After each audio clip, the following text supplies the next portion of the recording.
તમામ દર્શક મિત્રો ખાસ જાણી લેજો, ભર શિયાળા દરમિયાન ફરી એકવાર બંગાળની ખાડીના ઊંડાણવાળા ક્ષેત્રની અંદર અત્યારે નવા વાવાઝોડા અને માવઠાના તીવ્ર ખતરાઓ વધી રહેલા જોવા મળી રહ્યા છે. તમે અત્યારે લાઈવ જોઈ શકો છો. અત્યારે હિન્દ મહાસાગરના ક્ષેત્રથી લઈને બંગાળની ખાડીના દરિયાઈ કાંઠાના વિસ્તારમાં જોરદાર તોફાની અને અતિ ભયંકર નવી સિસ્ટમોનું નિર્માણ થતું જોવા મળી રહ્યું છે, જેની અસરને લઈને બંગાળની ખાડીને અરબી સમુદ્રના સંપૂર્ણ વિસ્તારોની અંદર મજબૂત સિસ્ટમની અત્યારે લાઈનો ખેંચાયેલી જોવા મળી રહી છે.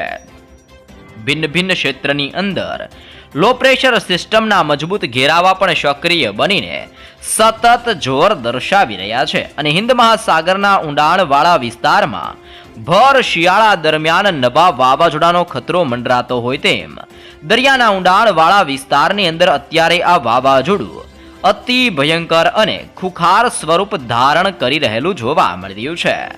જેમ સિસ્ટમનું દબાણ તીવ્ર બની રહ્યું છે તેમ આ સંપૂર્ણ ક્ષેત્રની અંદર હવે પછી આ મજબૂત ઘેરાવો રચાતો જોવા મળી રહ્યો છે અને હવે પછી આ ઘેરાવો બંગાળની ખાડીના ક્ષેત્રથી અરબી સમુદ્રના સંપૂર્ણ વિસ્તારની અંદર ભયંકર હલચલ દર્શાવીને ધીમે દરિયાના મારફત થકી આગળ વધીને ભારત દેશના વિસ્તારોની અંદર હવે પછી આ સિસ્ટમો ગતિ કરતી જોવા મળી રહી છે.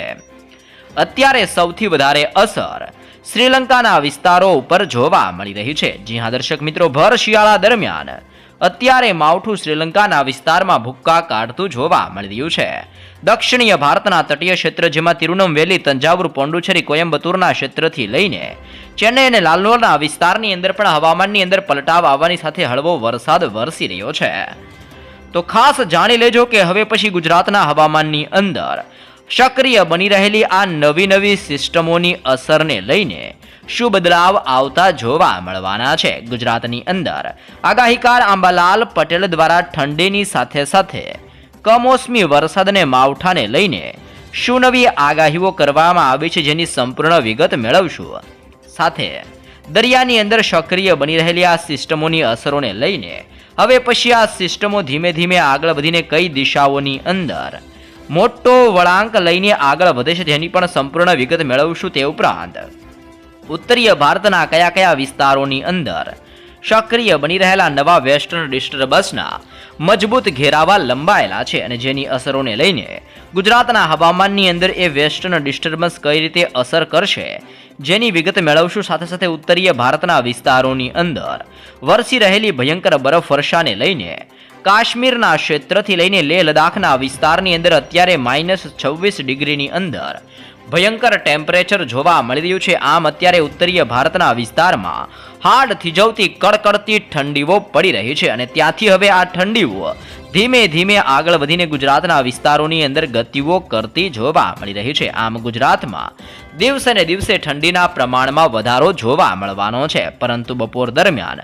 હળવી ગરમીનો અહેસાસ ગુજરાતમાં થઈ રહ્યો છે. તેની પાછળનું મુખ્ય કારણ અત્યારે બંગાળની ખાડીના વિસ્તારથી લઈને ગુજરાતના વિસ્તાર સુધી ઘેરાયેલા નવા અપર સાયક્લોનિક સર્ક્યુલેશનના એટલે કે યુસીએના તીવ્ર ઘેરાવાની અસરને લઈને ગુજરાતની અંદર દક્ષિણીય ગુજરાતના વિસ્તારમાં હજી પણ મોટા પલટાવો આવી રહ્યા છે. દક્ષિણ ગુજરાત, મધ્ય ગુજરાત અને સૌરાષ્ટ્રના તટીય વિસ્તારોની અંદર ભર શિયાળા દરમિયાન વાદળોના હળવા ઝુંડ ઘેરાયેલા જોવા મળી રહ્યા છે, જેના કારણે હવામાનની અંદર મોટા પલટાવો આવી રહ્યા છે. જેમાં ભાવનગર, અલંગ, મહુવા, અમરેલી, જસદણ, બોટાદના ક્ષેત્રથી ગોંડલના વિસ્તારોની અંદર, ગીર સોમનાથના, વેરાવળ અને જૂનાગઢના વિસ્તારોની અંદર મોટા પલટાવ આવતા હોય તેમ સૌરાષ્ટ્રના આ તમામ ક્ષેત્રની અંદર મોટા પલટાવોને લઈને આગામી 5 દિવસોની અંદર કંઈક નવા જૂની થવાને લઈને સૌરાષ્ટ્ર માટે પણ મોટી શક્યતાઓ દર્શાવવામાં આવી રહી છે.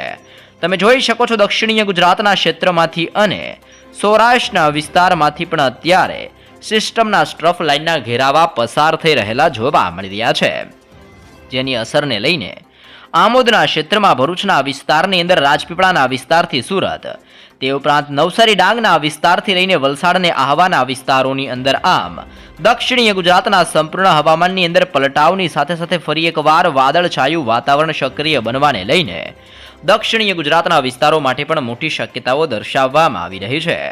મધ્ય ગુજરાતના વિસ્તારોની અંદર પલટાવનો દોર શરૂ થતો હોય તેમ અહેમદાબાદ, ધોળકા, નડિયાદ, ખંભાત, વડોદરા, ગોધરા, લુણાવાડાના વિસ્તારની અંદર પણ હવામાન પલટાવાની આગાહી કરવામાં આવી રહી છે. આમ ગુજરાતની અંદર વહેલી સવારે રાત્રિ દરમિયાન 10 ડિગ્રીથી 14 ડિગ્રી સેલ્સિયસ સુધીનું ટેમ્પરેચર જોવા મળી રહ્યું છે.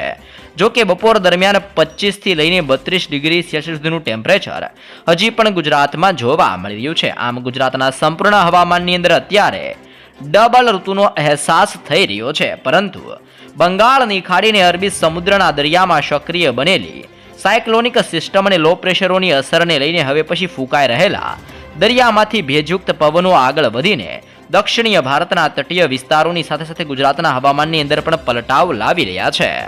25 થી લઈને 30 કિલોમીટર પ્રતિ કલાકની ઝડપે ગુજરાતની અંદર અત્યારે પવનોની હલચલ વધી રહેલી જોવા મળી રહી છે.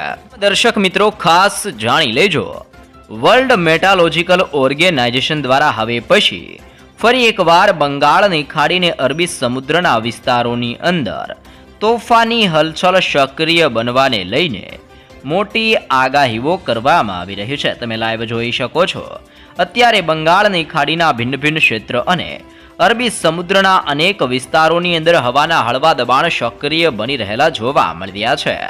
આ સંપૂર્ણ ક્ષેત્રની અંદર સિસ્ટમનું તીવ્ર દબાણ સક્રિય બનીને અસરને જોર દર્શાવતું હોય તેમ આ તમામ એરિયાની અંદર ભયંકર હલચલો સક્રિય બનતી જોવા મળવાની છે. જેની અસરને લઈને આ સંપૂર્ણ એરિયાની અંદર હવે પછી વાદળોના મજબૂત ઝુંડ ઘેરાતા હોય તેમ ભિન્ન ભિન્ન વિસ્તારોમાં વાદળ છવાયા વાતાવરણ સાથે આ સિસ્ટમો આગળ વધીને દક્ષિણીય ભારતના અનેક ક્ષેત્રની અંદર મોટા પલટાવો લાવતી જોવા મળવાની છે. તમે અત્યારે લાઈવ પણ જોઈ શકો છો, બંગાળની ખાડીના દરિયાની અંદર હવે પછી નવા અપર સાયક્લોનિક સર્ક્યુલેશનના તીવ્ર ઘેરાવા સક્રિય બનતા જોવા મળવાના છે. જેના કારણે દરિયાઈ કાંઠાના વિસ્તારની અંદર હવે પછી હળવાથી મધ્યમ વાદળોના ઝુંડ મંડરાતા હોય તેમ બંગાળની ખાડીના તટીય ક્ષેત્રની અંદર નવી અપર સર્ક્યુલેશન એરિયાવાળી મજબૂત સિસ્ટમો સક્રિય બનીને પોતાનું જોર દર્શાવતી જોવા મળવાની છે. તો અરબી સમુદ્રના તટીય ક્ષેત્રોની અંદર પણ હલચલો હવેથી તીવ્ર બનતી હોય તેવા દ્રશ્ય જોવા મળી રહ્યા છે. જેના કારણે અત્યારે અરબી સમુદ્રના તટીય વિસ્તાર, જેમાં અંદમાન નિકોબારના વિસ્તારથી લઈને અરબી સમુદ્રના દરિયાઈ કાંઠાના તટીય ક્ષેત્રની અંદર, જેમાં માલદીવ આજુબાજુના વિસ્તારોની અંદર પણ વાદળોના ઝુંડ મંડરાતા હોય તેમ બંગાળની ખાડીના વિસ્તારથી અરબી સમુદ્રના સંપૂર્ણ વિસ્તારોની અંદર તોફાની હલચલો વધી રહેલી જોવા મળી રહી છે. અને દરિયાના આ ભાગોની અંદર 70 થી લઈને 80 કિલોમીટર પ્રતિ કલાકની ઝડપે તોફાની પવનોની ગતિવિધિઓ તીવ્ર બનતી હોય તેમાં સંપૂર્ણ એરિયાની અંદર ભારે જોર વધવાને લઈને પણ નવી આગાહીઓ કરવામાં આવી રહી છે.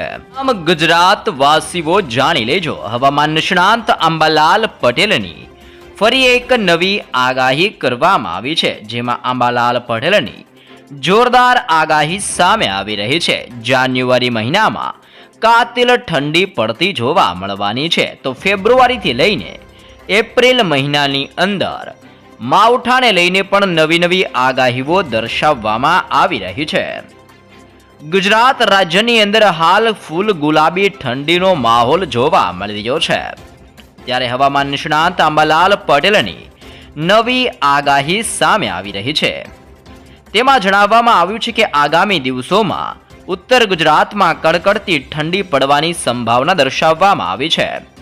રાજ્યભરની અંદર ઠંડીનું પ્રમાણ ધીમે ધીમે વધતું જોવા મળી રહ્યું છે. ખાસ કરીને 23 ડિસેમ્બરથી લઈને 31 ડિસેમ્બર દરમિયાન ઉત્તરીય ભારતના વિસ્તારોમાં અતિ ભયંકર ઠંડીનો માહોલ હવે પછી જોવા મળવાનો છે. અંબાલાલ પટેલની આગાહી મુજબ મધ્ય ગુજરાતના ક્ષેત્રથી રાજકોટ, કચ્છના વિસ્તારથી અમરેલીના વિસ્તારોની અંદર હવે પછી ઠંડીનું જોર અનુભવાતું જોવા મળવાનું છે. રાજકોટના કેટલાક વિસ્તારથી લઈને વલસાડના ક્ષેત્રની અંદર હવે પછી અત્યારે ભયંકર ઠંડીના પ્રમાણમાં વધારા થતા હોય તેમ દક્ષિણીય ગુજરાતના વિસ્તારથી સૌરાષ્ટ્રના દરિયાઈ કાંઠાના વિસ્તારમાં ઠંડીની અંદર પ્રબળ શક્યતા વધતી જોવા મળવાની છે. ઉપરાંત જમ્મુ કાશ્મીરના કેટલાક ભાગોમાં તાપમાન અત્યારે -ડિગ્રીએ પહોંચેલું જોવા મળી રહ્યું છે. આમ ઉત્તરીય ભારતના સંપૂર્ણ ક્ષેત્રની અંદર ફરી એકવાર હવામાનની અંદર મોટા પલટાવ આવવાને સાથે અને બંગાળની ખાડીના દરિયામાં સક્રિય બની રહેલી નવી સિસ્ટમોની અસરને લઈને દક્ષિણીય ભારતના વિસ્તારથી ભિન્ન ભિન્ન ક્ષેત્રની અંદર તોફાની પવનોનું જોર વધતું જોવા મળવાનું છે. તેમણે વધુમાં જણાવ્યું છે કે હાલની અંદર ગુજરાતની અંદર માવઠાની કોઈ અસર જોવા મળશે નહીં. જો કે 29 ડિસેમ્બરથી લઈને 31 ડિસેમ્બર દરમિયાન વેસ્ટર્ન ડિસ્ટર્બન્સની અસરો જોવા મળવાની છે. જાન્યુઆરીની અંદર પ્રથમ સપ્તાહની અંદર પણ વધુ એક શક્તિશાળી વેસ્ટર્ન ડિસ્ટર્બન્સ આવવાને લઈને રાજ્યના હવામાનની અંદર મોટા પલટાવો જોવા મળવાના છે. અનેક વિસ્તારોની અંદર ફરી એકવાર વાદળ છવાયું વાતાવરણ સક્રિય બનતું જોવા મળવાનું છે. દરિયાની અંદર ભયંકર તોફાન ઉદ્ભવતું જોવા મળવાનું છે. દરિયાની અંદર તોફાની મોજા ઉછળતા જોવા મળી શકે છે અને આંધી તુફાન વંટોળની જેમ પવનોની લહેરો પણ હવે પછી તીવ્ર બનતી જોવા મળી શકે છે.